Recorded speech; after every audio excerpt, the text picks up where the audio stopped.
This presentation is part of the academic webinar series of the International Center on Nonviolent Conflict. To view a full catalog of our past presentations and for a schedule of our upcoming webinars, please visit nonviolent-conflict.org and click on the Learning and Resources tab. Hello everyone, thank you for joining us today and welcome to the International Center on Nonviolent Conflict academic webinar series. My name is Jake Fitzpatrick and I'm the Content Development Associate at ICNC. And today's webinar is titled The Effect of Nonviolent Palestinian Protests on Israeli Perceptions of the Conflict and will be delivered by Nichole Argo. Nichole Argo is new to the study of nonviolent resistance, coming instead from a background in war, insurgency, and intergroup dynamics. She's one of the few experts on political resistance and rebellion that has spoken and lived with militants. Her interest is in understanding motivations. Through ethnography and surveys, her work shows that non-militants and militants and non-militants alike are often more concerned about the process of a conflict than its outcome, focusing on dignity and justice as much as strategic ends. In her interviews, pro-social intergroup emotions often motivated willingness to engage in fighting, as well as costly nonviolent resistance. Nichole has published peer-reviewed articles and chapters in top publications, as well as policy and cultural magazines such as MIT's Audits of Conventional Wisdom, The Chronicle of Higher Education, Jerusalem Post, and Bomb magazine. In addition to academic work and popular writing, Nichole has consulted with governments, media groups, and policy think tanks such as the U.S. Department of Defense, Exclusive Analysis, Monitor Group, and the Alliance of Civilizations Media Fund. Nichole has an MA in International Policy Studies from Stanford University. Her doctorate in social psychology will be from the New School for Social Research. With that, I'd like to hand it over to Nichole.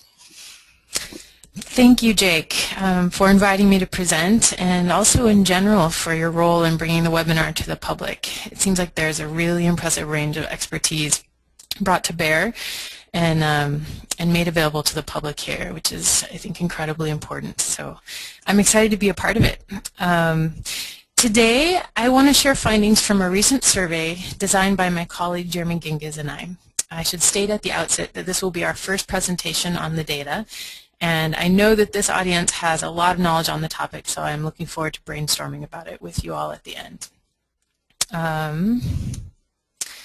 So first, let me start by giving a very brief background on nonviolent resistance in the Palestinian Territories. There's actually a long history of nonviolent struggle extending back before Balfour through the first and second intifadas. Here's just a picture of rallies and protests, which were the bread and butter of resistance to an increasing Jewish presence and power before Balfour. They were usually put down by the British, but references to violence also exist during that time, and they're also accurate. These were usually skirmishes, very local skirmishes between new settlers and existing landowners, so the majority of campaigning was nonviolent resistance. And while violent rebellion garnered most of the media attention during the first and second intifada, some have estimated that 75 to 90% of resistance activities during those times were actually nonviolent in nature. Brian Barber includes a list of almost 100 activities, which ranged from visiting injured people in the hospital to hanging posters to providing water for people during times of siege. Pretty much anything in daily life that was pro-social for the group that wasn't actually, throwing stones or responding violently to Israeli soldiers. Importantly, many Palestinians believe that just remaining under an occupation is a form of resistance, so daily life itself. And this is an especially relevant argument today in places like Jerusalem where there have been documented efforts to drive them out. So nonviolence or nonviolent resistance has been a long-standing strategy for Palestinians. After the second intifada, there were some specific tactics that may seem familiar to you all. These include participation by the entire population, such as in the case of the old women who would encircle a building targeted for assassination so that the IDF would not strike. There's been a recent hunger strike by a Palestinian within Israeli prison which led to his successful release, and one of the largest Palestinian marches took place this past year in remembrance of the Nakba. Here's a photo of that. Actually, I should state that I just realized I had not credited all these photos yet, so the official presentation that goes online after we're done here will have the photos credited. Apologies for that. The example that we used in our study, the example of nonviolence, we took from protests that have consistently gone on this past decade against the construction of the security fence. These happen in places like Budrus and Bi'ilin, as well as others, where villages, a tremendous number, a percentage of the village, participated in protests at the wall on a weekly or daily basis, often partnering with Israelis and often at great personal sacrifice. So to that end, I mean that there have been many injuries and at least 2 deaths. Here's a few images from some of these protests. They can get quite creative. This was a picture from Bi'ilin in 2011 where they dressed as a Navi from Avatar. And then here's a picture of the women in Budrus. Probably many of the participants in this webinar are aware of or have seen Just Vision's documentary, Budrus, and the women played a very special role in that resistance. So given the consistency of these protests, despite their limited press in Israel, we knew that Israelis were aware of them. Indeed, many credit the protests with prompting the Israeli Supreme Court to order rerouting of the fence. So our question was, how might the introduction of nonviolent protests change the ways, or the introduction of sort of an organized and consistent nonviolent protest that people were aware of on a regular basis in Israel, change the ways that Israelis view the conflict? So we came up with a few ideas. One was that it would show Israelis that there were partners for peace among the Palestinians, and that not all Palestinians supported violent tactics. Another was that it would lead to more optimism about prospects for peace, so it would practically influence how people thought about solving the conflict. Another was that it might decrease vigilance surrounding sacred values, and sacred values in psychological terms are those values which we will not trade off on. So in particular, as an example, if you have a child and I offered you money for your child, you'd say no. If I did it again, you might even hit me because you don't value your child in monetary terms. So again, sacred values are things that we don't trade off on. And we had an idea that because sacred values have been shown to increase in number and rigidity under threat, in intergroup threat, that perhaps by reminding people of nonviolent protests, we would find a decrease in the numbers of people who espouse sacred values related to the conflict. And then we also thought that nonviolent resistance might lead to more optimistic assessments of what Palestinians think and how they would react to Israeli political moves. Again, these ideas corresponded to some psychological concepts that we thought were worth testing. The first one was about group behavior. There's something called entitativity in psychology where people often see outgroups as one entity rather than variations of different perspectives, and we wanted to see if this existed or if it was changed by the introduction of nonviolent resistance.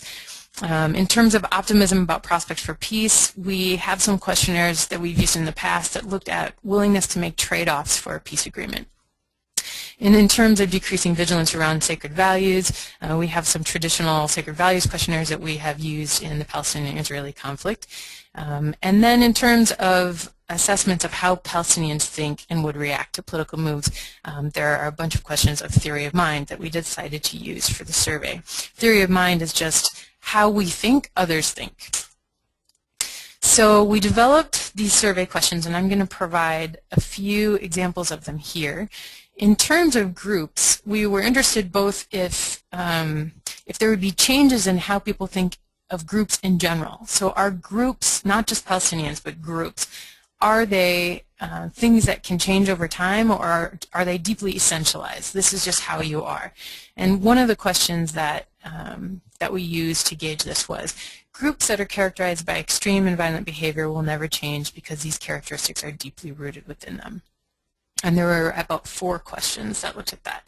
And then we also wanted to look specifically at Palestinians as groups and whether or not Israelis perceived them as varying in perspective and being able to change over time. So we asked, here's an example, do you think there are Palestinians who think Israelis should be killed just because they are Jews? If yes, what percentage do you think has this belief? And then there were several other questions that looked at more goal-oriented behavior. Are Palestinians focused on justice and don't want to see any Jews killed? Are Palestinians committed to nonviolence? Things like that. And then in terms of peace optimism and trade-offs, we looked at a question that posed a very general peace agreement. Suppose the United States organized a peace treaty between Israel and the Palestinians.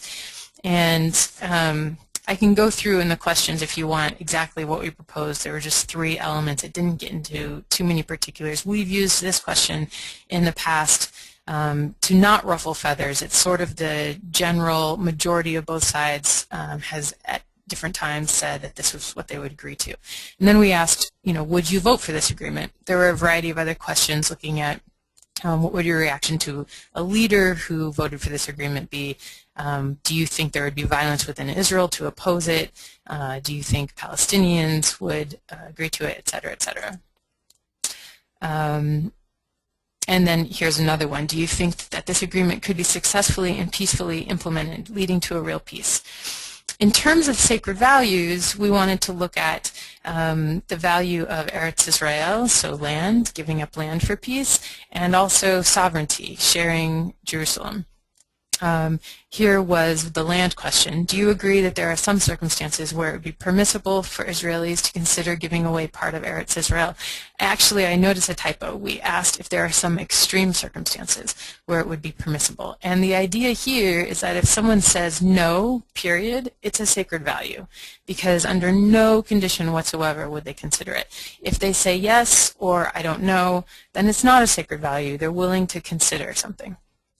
And then lastly, in terms of theory of mind and how Palestinians would react to specific actions taken by Israel, we asked a series of questions, one of which was, imagine Israel unilaterally declared and implemented a freeze on settlement building and dismantled illegal settlement outposts. Do you think Palestinians would see that Israel was serious about taking steps towards peace and would end their support for the violent factions that hurt their cause, such as Hamas?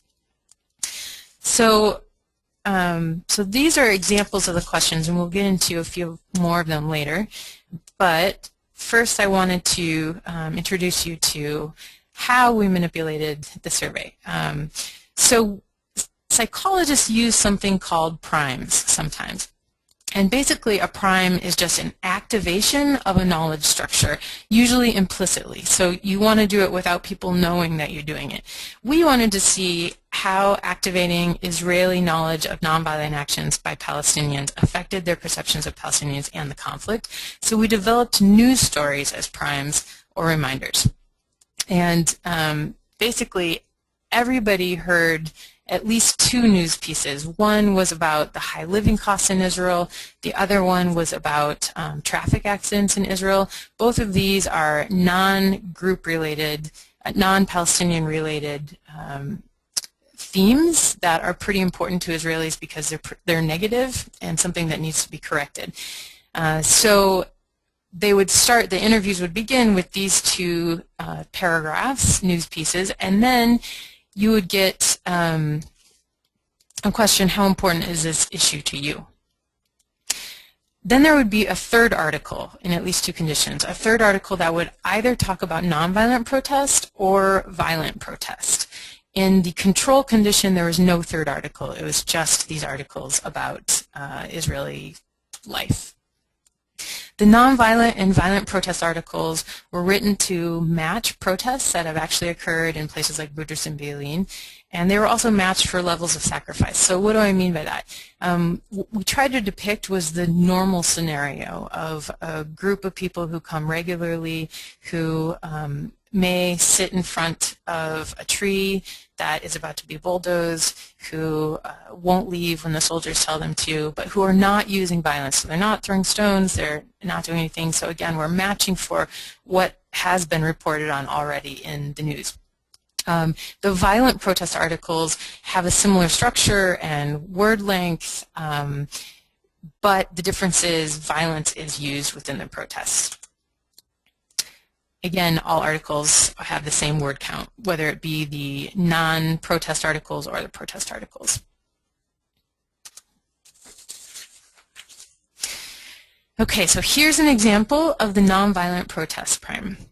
Again, it was written to resemble the protests that were ongoing, so there was no reference to a specific date or place or time. And it begins, as you may know, some Palestinians in the West Bank have been peacefully protesting against the positioning of the security fence, which has taken away the lands and fields of many Palestinian villages. Every week, and sometimes every day, these Palestinians walk to the side of the fence and try to reach their lost lands. Some tie themselves to bulldozers. One of their leaders says, "We have chosen another way, to protest nonviolently to carry a message of hope and real partnership between Palestinians and Israelis in the face of oppression and justice." So an example of the violent protest begins similarly and has the same structure, but there are, as you'll note, significant differences. As you may know, some Palestinians in the West Bank have been violently protesting against the positioning of the security fence. Every week, and sometimes every day, these militants plan and carry out acts of violence to confront the army, halt construction on the fence, and try to free the lost lands. And then we always noted something that a leader says. One of their leaders says, if land is occupied, Muslims have a right and a duty to resist that occupation, and military occupation is rightly resisted militarily. As you can see, I left out a few sentences in the ellipses, but these were mostly, well, they were all controlled for again. We just wanted to focus on what was happening, what a leader would say to give sort of an ideological background that was either very peaceful or willing to use violence. And then at the end, both of them discussed the sacrifices that protesters had made. Okay, so we did the survey this past July on the 26th and 27th, and just to give you a visual of the structure of the survey, it was a phone survey with 603 respondents that were randomly selected from a national phone list, 294 of whom were female, and the survey could take anywhere between 15 and 30 minutes. It began with the news primes, which was the reading of these 2 to 3 stories. 200 of the subjects were in the control condition, 200 in the nonviolent protest condition, and 200 in the violent protest condition. After the news primes, and after being asked how important those issues were to the respondents, we went into a series of questions on group beliefs, and then questions on trade-offs for peace, a few questions on sacred values, and lastly, demographics. It's really important to talk about the political context at the time of the survey. So there were both Palestinian and external reminders of violence and continuation of conflict ongoing at that time. Anybody who wants to, we can spend more time on this slide later. For now, I think I'm going to move forward to the results, but suffice it to say that there had been clashes in Gaza in March, so a few months before the survey. There were rockets being sent into Israel for 3 days at that time. And then there was resulting sort of civilian violence that was presumably related. In June, just 1 month, maybe actually a month and a half before the survey, an Israeli soldier was killed by a militant from Gaza who was trying to infiltrate. There were plans to build new settler homes, and then there was a goodwill gesture handing over the bodies of 91 Palestinian suicide bombers as part of goodwill gesture to Abbas to revive the peace talks. So there were constant reminders of the conflict, and violence were part of those reminders. Initially, as many will recall, there were threats from Egypt and even deaths related to that, and Iran was also a big subject at the time. So security and violence definitely in the air during the time of the survey. Okay, so what did we expect? In terms of which prime would negatively impact outcomes, we sort of intuitively hypothesized that violence would lead to the most negative perceptions of Palestinians and the conflict, followed by the control condition where Palestinians weren't referenced at all, since it's sort of the status quo. We assumed that priming nonviolent protest would seem refreshing and hopeful, and would therefore lead respondents to be more positive about things like group change, Palestinians, prospects for peace, etc. And then we plan to test these hypotheses using contrasts, and these are basically statistical measures of significant differences between groups. Instead, we never found a positive impact from the nonviolent prime within the data, and we'll go into some details next. But we didn't even find trends or data patterns that were indicating a possible positive impact. So sometimes you just don't get significant differences, but you'll see a common pattern that leads in one direction. Basically, the nonviolent protest prime never led to a positive effect for any of our variables, and of course this kind of floored us. Often, indeed, the nonviolent prime led to small but significant negative effects, and more so than both control and violent primes. Okay, so as I walk you through these examples, I just want to let you know that everything reported is statistically significant below a 5% probability. This first question was, do you think there are any Palestinians who think Israelis should be killed just because they are Jews? If yes, what percentage of Palestinians do you think has this belief? Surprisingly, reminders of nonviolent protests led to the highest estimations of the percentage of Palestinians who would support killing Israelis because of who they are rather than what they do. And frankly, that number is high. It's a little over 50%, 55%. Moreover, violent Palestinian protests led to the lowest estimated percentage, although when I say that, you should keep in mind that the differences between the violent condition and the control condition where Palestinians were not referenced at all are not statistically significant. So this is more just a pattern. That number is still high, by the way, because it's just over half of the population. So we were wondering what causes this, and we still don't know, and hope to brainstorm some of this with you. But one thought was that it could be that reminders of both nonviolent protests and violent protests activate awareness of the opposite known Palestinian representations, and that these drive the response. So if you tell me that there's this nonviolent protest going on, the first thing my mind does is say, oh, but that's not all of them. I also know there's violence going on. And then when I answer the question, I'm thinking about the violence. Or if you tell me about a violent protest, I'm saying, yeah, but you know what? Not all Palestinians are like that. I know these examples.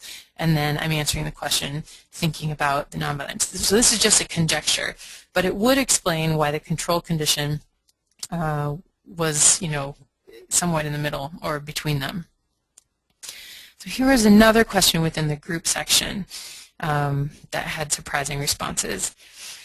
This was trying to gauge how Israelis perceive Palestinian intent, and the question was, do you think there are any Palestinians who believe that the goal of resistance is to see justice for Palestinians and not to kill Israelis? If yes, what percentage of Palestinians do you think has this belief? Here, in a question that characterized Palestinians as hating the political situation but not Israelis themselves, nonviolent protest reminders led to the lowest estimate, about 39%. Reminders of violent protest prompted a higher estimate, about 44%. And when nothing Palestinian was activated at all, the estimate grew to more than 47%. So again, we see that the hopeful or promising act of nonviolent protest engenders a perception more negative than no protest at all, and even more negative than Palestinian violence. Okay, so as I mentioned before, sovereignty over Jerusalem is considered a sacred value, or a value that won't be traded off on, for a subset of Israelis. Psychologists have shown that intergroup threat can create or rigidify sacred values, and so for that reason, again, we wanted to see if diffusing the threat might also soften views of, we call them absolutist Israelis, those who are taking a sacred value towards an issue such as Jerusalem, or compromises over the West Bank. So here the question was, do you agree that there are some extreme circumstances where it would be permissible for Israelis to consider sharing sovereignty over Jerusalem? No represents a sacred value because it's a refusal to compromise no matter what. And as you can see, reminders of nonviolent protest led to more no answers than did reminders of violent protest, or no Palestinian reminder at all. Here, although the difference between violent and control is not significant, violent protest had the most positive impact on softening stances on sovereignty. So that's similar to what we saw before.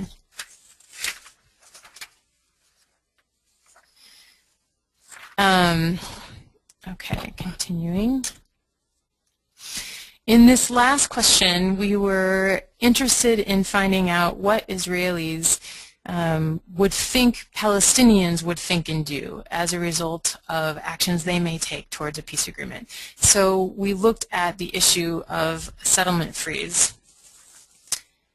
And here, the question was, imagine that Israel unilaterally declared and implemented a freeze on settlement building and dismantled illegal settlement outposts. How do you think Palestinians would respond?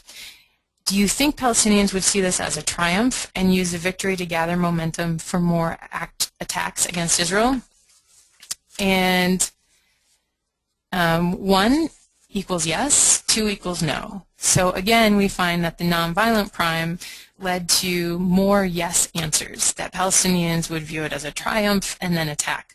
The violent condition led to fewer, and then control was somewhere in between. So we find this common pattern, which is, a little difficult. In summary, nonviolent protest reminders led to small but statistically significant negative effects. Sometimes violence led to the least negative impact, which was surprising. And our thoughts were, again, that perhaps whenever confronted with a violent or nonviolent representation, respondents pull up opposite stories.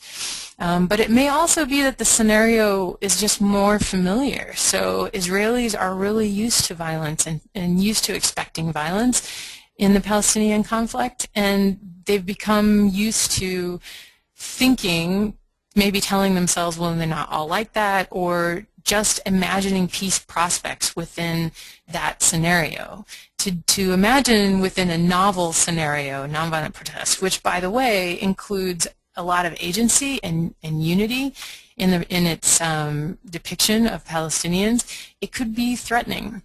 And a point on this, within the psychological literature, there is a case to be made for entitativity, that when we ourselves feel we are a unified group and we act as a unified group, we feel we have more agency, we feel more powerful, and we suspect that better outcomes will endure within an intergroup conflict. When the other side is seen to be entitative, when they are viewed as having agency and being unified, it tends to be perceived as a threat and as an obstacle to getting what you want. So there really could be something to this, that not only is nonviolent protest novel and a new situation in which Palestinians may not have, which Israelis may not have ideas of what to do with, it also could be threatening. So, of course, the question is, what does this mean? One thought that we had is that because Israeli responses were, across these different sections of our survey, negative after nonviolent primes, it makes us think that there might be just a general psychological dampening having in reaction to the nonviolent protest prime. So if you're used to violence, violence gives you a moral high ground. People are threatening your life, which makes them both sub and superhuman, and you need to do whatever's necessary to protect yourself and create a safe status quo. If all of a sudden people are not threatening your life, they're in the realm of human again, And it takes away sort of the moral superiority or justification that you might have for something like an occupation. It almost puts in your lap the responsibility to do something positive, to take steps forward, all things which would engender fear, and may even seem impossible to an Israeli living in the current political context. So our thought was that this could be an emotional and implicit, almost automatic distancing that occurs when reminded of Palestinian nonviolence. And our plans are to pursue research which would help us flesh out that mechanism. But there's another possible interpretation of what happened with the survey, and that is that perhaps Israelis simply didn't believe the nonviolent story. So many Israelis have experience in the military, even if it was before nonviolent protests were taking place after 2000. Even if it was, a long time ago, in their experience, they have seen protests become violent. There's been rock throwing. Every Israeli will cite somebody they know who died or was injured by a rock, and often it can lead to even greater violence. So it's possible that when we primed with the news story of nonviolent protests, the reader, or the listener in this case, actually thought, oh, but it's actually not true. That's not usually how it goes. Or it's possible that when we primed with the nonviolent protest stories, Israelis were thinking, well, that's great for that one group, but it's not how it is for Hamas, who is still sending missiles to southern Israel. So this idea of parallel stories of violence can create an assumption of violence, even when you have nonviolent protests going on in an organized and really successful manner. The other thing is lack of news coverage. So while nonviolent protests have been covered in the news, and while Israelis are aware of them, they don't garner a lot of press. It's nothing like Egypt or the Arab Spring. In fact, we did a pre-survey where we asked people sort of what they knew about Palestinian nonviolence and nonviolent protest and versus the Arab Spring. Most Israelis were like, why don't they do something like Egypt?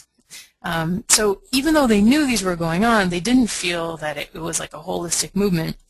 And, there's also truth to that. So the news coverage, I think, parallels those views, meaning that there is coverage when things happen, but it's not viewing nonviolent protest within the Palestinian Territories as something that is hugely entitative, to use the term I threw out there before. So it's not a mass agency. It might be something that's more particular to certain places. And in the mind of an Israeli, therefore, it doesn't represent the Palestinian cause en masse. So the other thing about lack of news coverage would be that there have been a lot of studies showing that behaviors and sometimes attitudes are more likely to change via norms. So when we see others from our group doing or believing something, we tend to do or believe that thing more than via information analysis. So even if we prime them with a news story about a protest that they know has been happening, if they don't find a lot of material in the media about such protests, then they're probably not thinking that other Israelis consider this to be a big thing, which means they may not take it seriously. The other thing is just empathy, which transfers via media very quickly.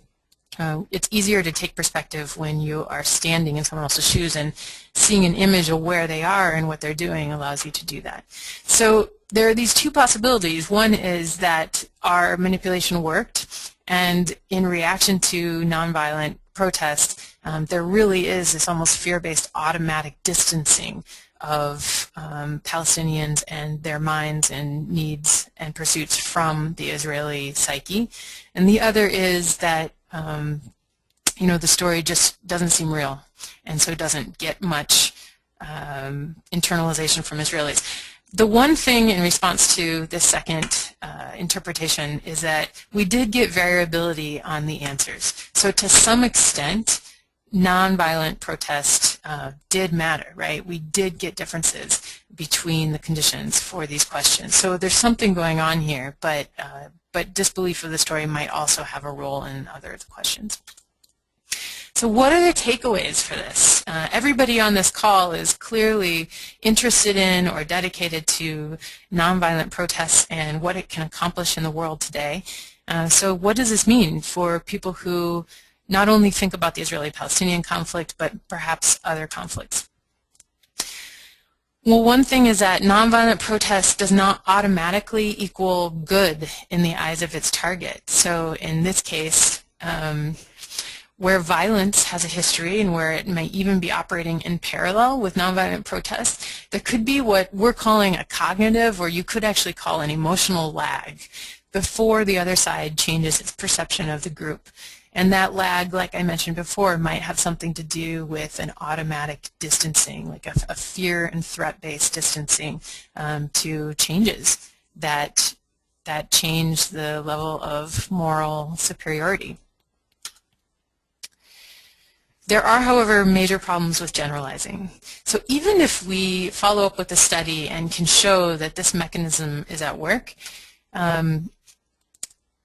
places where there's not a long-standing history of violence or a co-occurring history of violence as a tactic in the conflict just may not suffer this, right? So if you're looking at, for instance, Egypt, where there had been this status quo, violence was always in the hand of the government, but nowhere else. When the tables were turned, really a lot of people describe that country as being as one against a certain government. Now today we can say the group divisions have grown and transformed, but at least at the onset when the tactics were being used and successfully deposed a leader, there was this sense, you know, that a civilian in Tahrir Square would look at a soldier and they would be on the same side. So violence or nonviolence was new and was not competing, at least in large-scale perception, with violent tactics. And the other thing is that intergroup dynamics may be quite different than intragroup dynamics. So when it's a country revolting against its leader versus one nation against another nation, it's very possible that the way a psychological way that we perceive in-groups and out-groups could influence how we internalize and perceive a nonviolent protest from the out-group. So with that, I'm going to close, but like I said, this is our first presentation of data, and I'm really curious as to questions and thoughts about what could be going on here. Thank you so much. All right, thank you, Nichole. So now we're going to go to the question and answer portion. One thing I think, Nichole, that would be interesting for a future discussion would be looking at how Palestinians themselves perceive Palestinian violent versus nonviolent campaigns. So maybe for a future discussion. It's a great thought. In fact, it was our original plan to do both surveys at the same time, but for a bunch of design reasons, we decided to go one before the other and see what came of it. So yeah, it's a great idea. Great. So we have a hand raised. Dan, I'm going to unmute you now. You can go ahead with your question. Hi, excellent brief. I'm wondering how much values, their values shape their sacred values, and through which lens they see the world, and how this can influence their behavior, and if nonviolence is seen as something irresponsible or suicidal, especially when defending one's honor. That's all I have. There's two thoughts in there that seem really worthy to me. I didn't talk a lot about demographics in our survey, but we did ask questions about religion and how strong one's beliefs were, how often they prayed, and how often they went publicly to a place of prayer or religious activity. So we also have questions about who is living in settlements in the West Bank and who's in Israel proper, and then conservative and liberal, etc. So we have a few covariates, I guess. We have a few questions which we can use to see how they impact answers to some of these questions, and I can tell you off the bat, I didn't present it here, but liberal, being more, we didn't use the term liberal, but being more left or being more right definitely influences these questions, and where you live. So if you're living in a settlement, it of course led to different answers than if you were living in Israel proper. So your question is right on, that beliefs and values do impact how one would view sacred values and how one would view the answers to some of these questions. We didn't, however, find interactions with nonviolence. So we expected that when we would put, say, if you lived in a settlement or if you were really conservative, alongside nonviolent versus violent, that we would see these things influence people with these beliefs differently, and we didn't. So to your second question, which was, might nonviolent protest be perceived as weak, especially for someone who, if their value is sacred, they're willing to die for it. So if someone else wasn't willing to die for their value, would you think lesser of them? Or if you thought that, they're willing to die for something that's not effective, would you think lesser of them? We didn't find in this survey any evidence of that. Next question, Nancy, please have your microphone ready. I really was intrigued by the presentation. I was wondering, it seems to me that the language we use in our questions is extremely important, and I really felt it's possible that the language, if it's loaded, could skew the results. I also wasn't really sure of definitions of what is violence. What is considered to be violence, or is there a scale, like, of violence? Thank you. Thanks, Nancy. I mean, you're 100% correct that how you frame questions influences the answers. And certainly when you're framing any questions for the Israeli-Palestinian conflict, it's loaded. It's loaded. If it's not loaded for one group, it's loaded for the other. So our challenge was to design questions.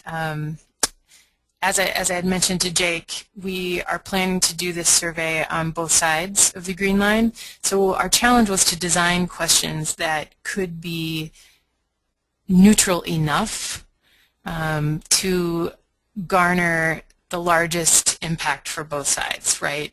So there's no way that you can write a question without offending somebody in Israel or in the Palestinian Territories with these sorts of statements. Even just bringing up the topic, we had some people who simply refused to answer questions about Palestinians, period. So it is super loaded.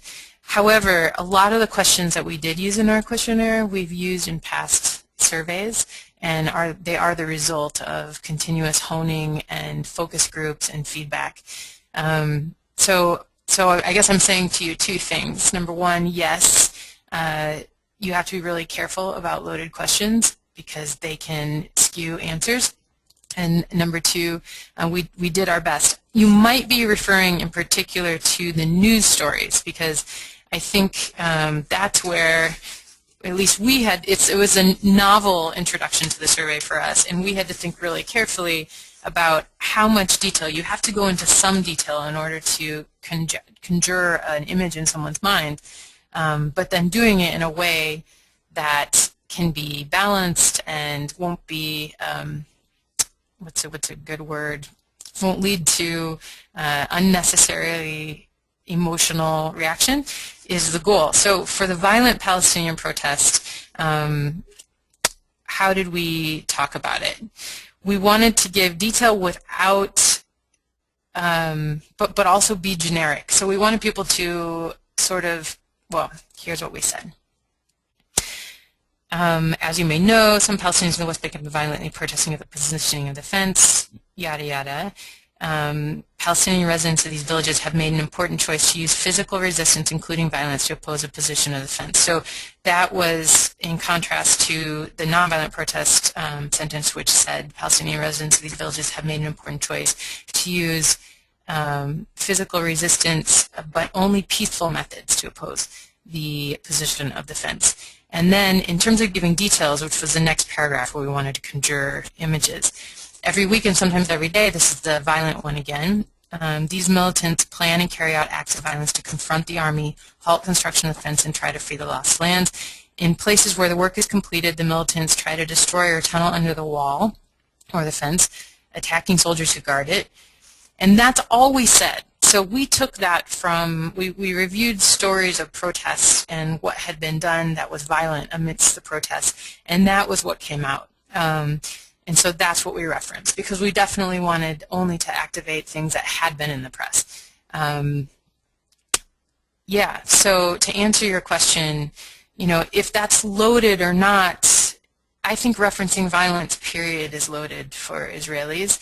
And that's part of what we're looking at. If those loadings would influence how they perceive Palestinians, I think the shock here is that even with activating violence, with all of the loadedness that it may entail, we had more positive perceptions of Palestinians than when we activate nonviolent protests. So I hope that answered your question a little bit, but you can write to me if you have more specific ideas. Thank you.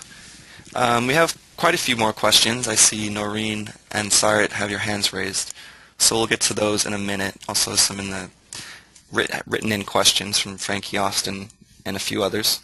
But there's a question I wanted to ask you that's kind of a synthesis of my own question and my colleague, Dr. Bartkowski, who's also listening, which is, based on your findings, if these nonviolent campaigns actually create a negative perception, what do you think are some of the takeaways for Palestinians that are involved in a civil resistance campaign to have the reverse effect? So are there any strategic lessons that can be taken away from this in terms of, do they continue using the same tactics and strategies, or do they need to shift the conduct?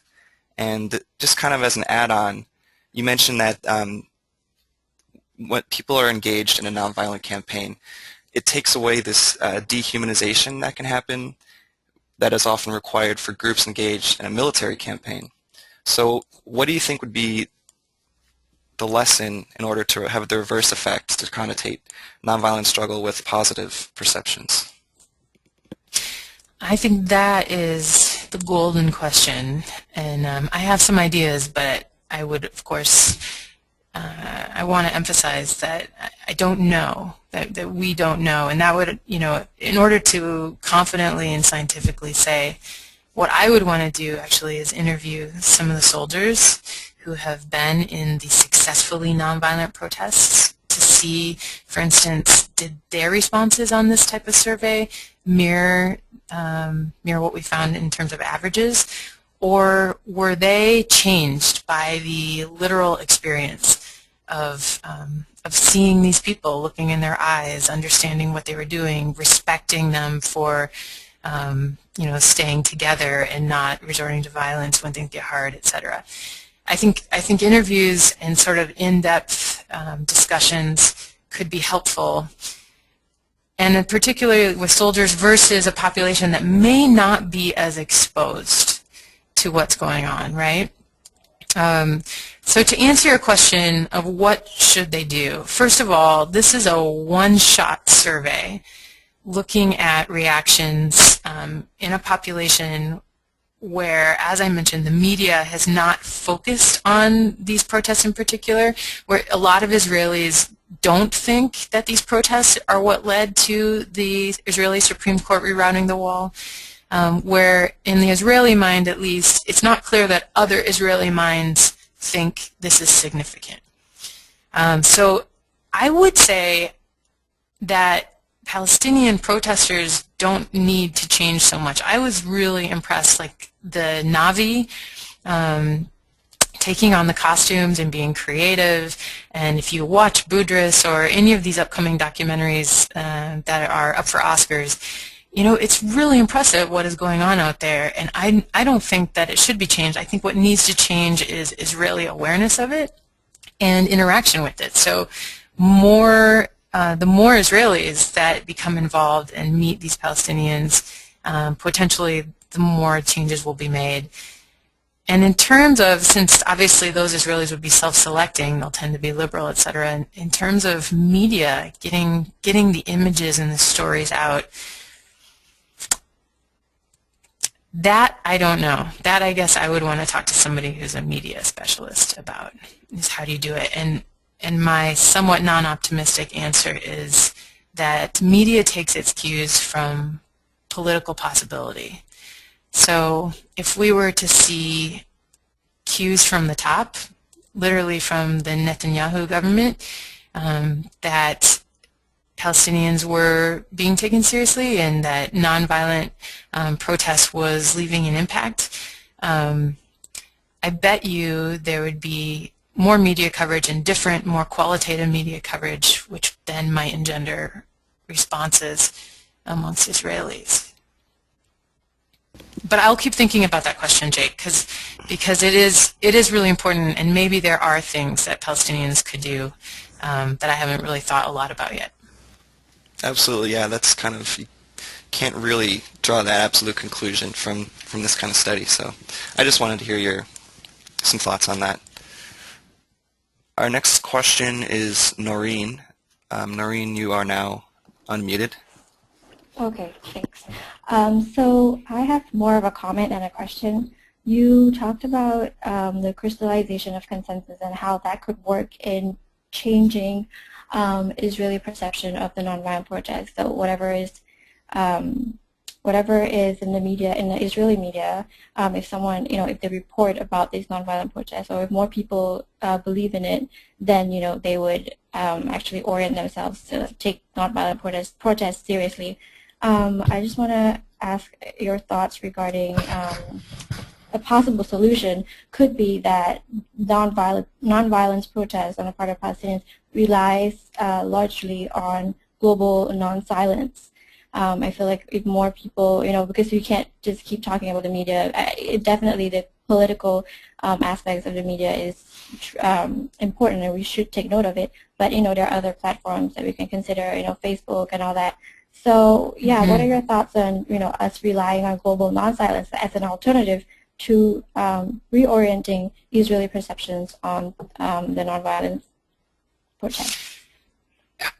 I mean, absolutely, right? I think that any form of media possible, getting the word out, voices being heard, images being seen, all of it is useful, right? And I think it's a double-edged sword. I'm not sure how much international attention to the issue would change Israeli perceptions in the manner that we've been measuring here, in the way that we want. And why do I say that? Because, again, so much happens in terms of perceptions. So much of what feeds into them is based on feeling threatened versus choosing it yourself, right? So if you see people paying attention and giving respect to something within your own group, you tend to also give respect to something and pay attention to it.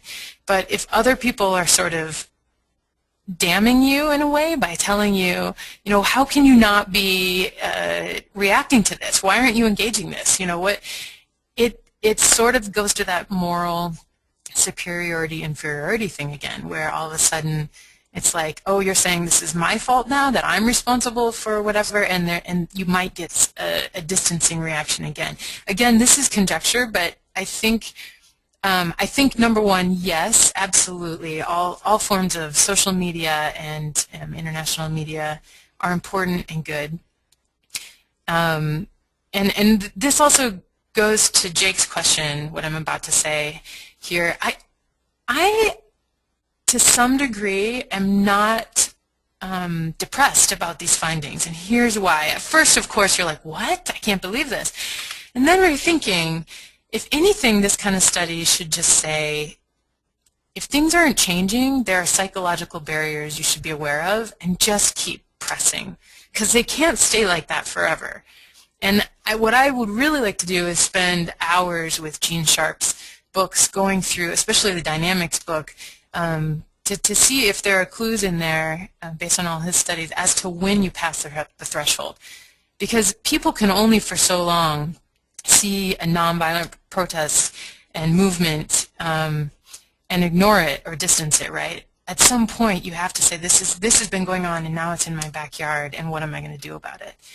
So I think the point with this is that in very certain conditions, in certain cases, we should not expect there's an immediate change by how the other views us, right? And those conditions specifically are when violence is being used alongside nonviolent tactics. And it doesn't mean stop. It doesn't mean that you should do better. It just means that in the minds of the person you're trying to influence, there's a lot of confusion. And there's a lot of questions like, would this mean I'm to blame or not? And as long as violence is co-occurring, that person is not going to come to a decision that, oh yeah, it's on me, right? They're still under threat. This next one comes from the written-in questions, kind of a nice transition from the last one. It comes from Frankie, who asks, did you get a sense of how much, sort of an idea of battle weariness might affect both sides, or the ability to engage nonviolent protests and the perception of nonviolent protests? Do you think they might be just tired and locked into old psychological habits or norms? And this comes from him as a combatant, political activist in the Northern Ireland conflict. That's a great question. Our study didn't, we didn't have a question that could measure how conflict fatigued are you. But I think, as you are well aware, based off your own long-running conflict, anybody who lives, Israeli or Palestinian, anyone who lives in the region, and even those who leave, are tired, right? Deeply, deeply tired. And I think pessimistic about how to get out of this conflict, or if it could ever be fixed. So that's hard and that's sad, and yet we have seen times in history when people who think it's not going to change and are conflict fatigued are re-energized. So Sadat comes to the Knesset and gives a speech which changes relations between Israel and Egypt, and all of a sudden you get a peace. And there are opportunities for leadership, and I think increasingly for the people who show themselves to be as powerful as leadership, to re-energize the participants, the majorities on both sides of the Green Line. But getting that to happen, that's the major question, and how you get people to take those risks, that would be the major question. So do I think it influenced the study? Because that's a little different. I am not sure that it did, because presumably it was a randomly selected sample, and presumably people are tired all across the Israeli society. So if we had 200 in each group, we saw the same effects, right? We still got differences between the nonviolent and violent protest primes. So even if they're tired, we still see effects. That was a great question. Thank you. We have time for maybe one or two more questions. So I'm going to go to Sarit. Hi. Hi. Hi. Thank you so much. This is so interesting. I guess I'm in the field of political philosophy, but I have a question from the field of sociology. Maybe, I don't know, maybe it's a comment and not a question. I'll try and form it as a question. No worries.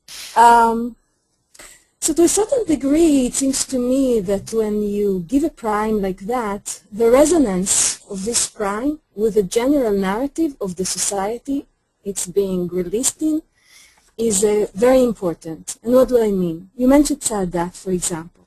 Sadat could make peace with Begin after the big, change in '77. And Begin was a military man. So force and military-oriented personnel are very highly appreciated in Israel. It's a general narrative that seems to me, it's not a research that I have done, but I look at it and I'm trying to make an educated guess, and I think, so that's the first thing that I'm wondering about. I'm wondering about the resonance of nonviolent action in general in this kind of space that is so military oriented, in which the army is so is almost a sacred value. It's not a sacred value, but it is almost one. So that's one thing that came to mind, and I was wondering if it needs to be controlled for, like when we are comparing it to other nonviolent efforts in other countries that have different kind of perceptions of politicians. For example, the U.S. Okay, where being educated and having a degree and going to Harvard counts more than being in the army and being a general and something like that.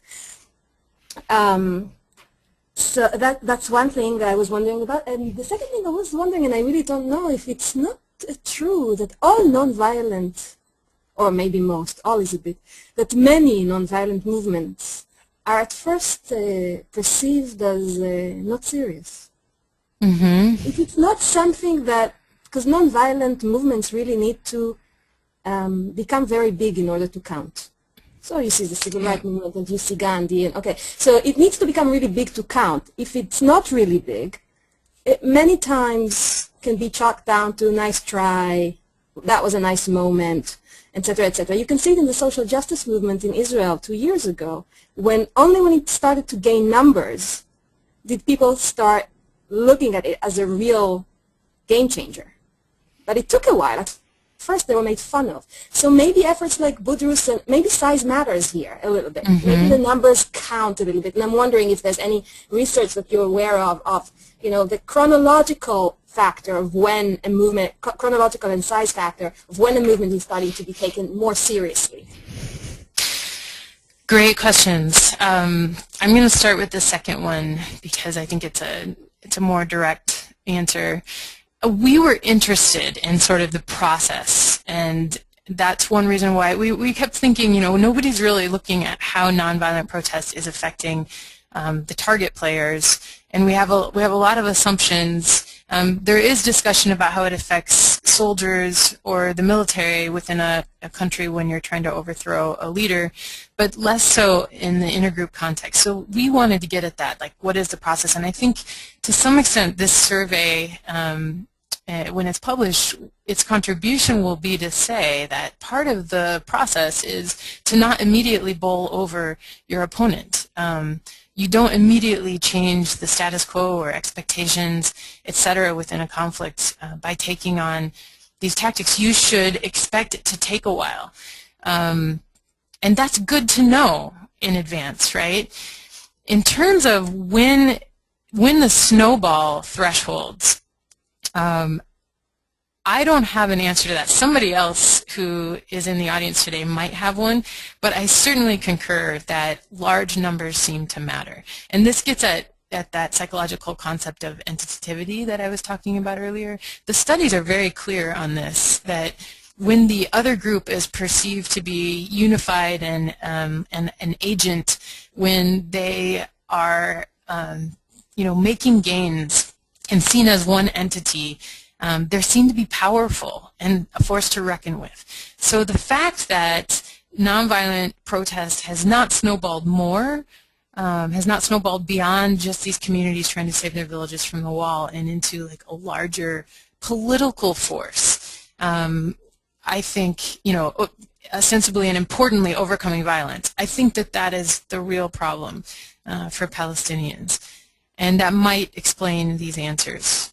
But to your question as to exactly what number that occurs at, and I don't know, but if someone else wants to comment, please. And then to your first question about how military is almost a sacred value for Israelis. I mean, it certainly does structure society, and it's a part of everyone's life. And importantly, military service is when best friendships are formed. You learn your own mettle in terms of, what you can resist and handle. It's a time when you thought you were going to die and then you survive. These are like the most impressionable identity formation moments of people's lives, and military networks remain with you all the way through your life in Israel. So absolutely, I think that to some degree it is a sacred value. Beyond just the fact that it's military, it's like family and friends and meaning, which is security. So that's true. It may be that makes this case unique. It may be one more thing that makes this case unique. However, I have heard interviews and documentaries with soldiers who have been at some of these successful protests who were really influenced, who did start to see things differently. And clearly you have, Israeli activists who are protesting with people in Bi'ilin and other communities who have been transformed by what's going on. So even though they too have that military background and are affected by it, they have been changed by the experiences. So I think it may make Israel unique. It might make the threshold take longer, all of those things. But on the other hand, it might actually contribute to a greater respect. If you hold the gun and are used to that power, and somebody is going to really risk their life to sit in front of you and not move, I would think you'd be shaken. And I think the question here is maybe you are shaken, and maybe that's what's so troubling and causes the distancing for Israelis, because it would mean that this really big and important source of power wouldn't have the same power that one had always thought. On top of the moral superiority thing, this could be in effect. But these are all conjectures. Really great question and response. That first part definitely gets to the heart of campaign building and mobilization and thinking about what makes a civil resistance campaign successful.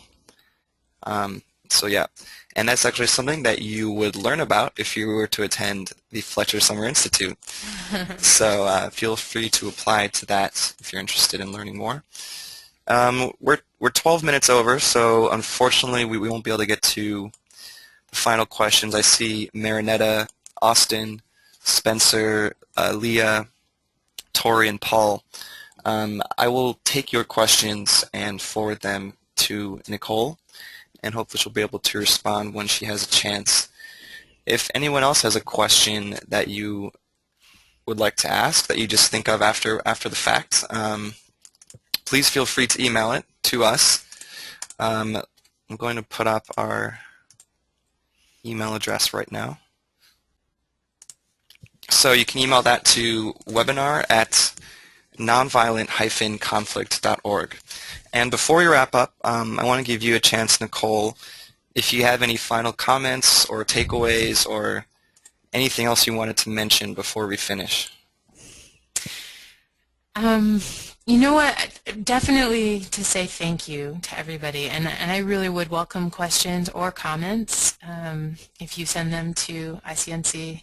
I think they'll forward them on here. Any thinking on this matter will be helpful to us, because we get now the privilege of writing this up and framing it and probably doing a little more research to give it a context. So thank you for those who have already participated, and if anyone still wants to, we welcome it. And then secondly, I just want to emphasize that if anything, for activists and organizers out there, I think this can be a positive. I mean, I don't think it's any news to anybody who's been active in nonviolent protests in Israel and Palestinian context that it's not necessarily bowling over the population. So at least this tells us where it's not, like which questions had the negative impacts, and will help us get to why it's not. And in the meantime, I think the answer is organize doubly hard and keep up the presence where it is, but get cross-sectional members of society involved. And you know, these guys know the tactics better than I do, but I think the answer is we need more Palestinians organizing nonviolently for change, and we need to influence the Palestinian government that way, and we mostly, frankly, need to influence Hamas and the other factions. And I do think that can be done from my days in Gaza, knowing some people from Hamas and others. I think there are ways to make inroads, and I would say that's the direction it should be taken, because once it does reach that number, there's no way that Israelis won't be paying attention. Thank you, Nichole. These are definitely some things that people engaged on both sides of the conflict should keep in mind. Some very interesting research. So Nichole, thank you so much for your very interesting presentation. Thank you, Jake. Thanks, everyone.